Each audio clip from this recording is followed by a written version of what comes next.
Belasan mahasiswa dalam kelompok DPD Garda NKRI Senin pagi berunjuk rasa di simpang Jalan Ahmad Yani, Tlanepura, Jambi atau di persimpangan Bank Indonesia.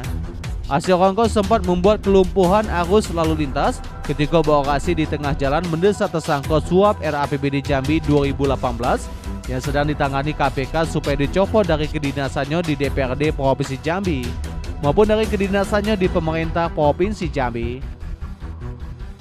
KPK diharapkan untuk lebih menuntaskan penanganan perkara tersebut yang menyeret 4 orang sebagai tersangka, yaitu Erwan Malik PLT Sekda Provinsi Jambi, Arpan PLT Kadis PU Provinsi Jambi, dan Saipudin Asisten 3 Sekda Provinsi Jambi, serta Supriyono anggota DPRD Provinsi Jambi fraksi Partai Amanat Nasional.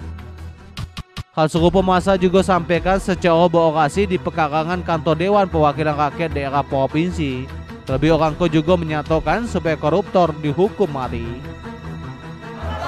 Hukum mati koruptor. Hari ini pimpinan DPR untuk segera memecat siapa yang terdakwa dari kasus suap RAPBD 2018 di Provinsi Jambi. Karena kami sebagai mahasiswa dan masyarakat wajib mengatur kebijakan yang keluar dari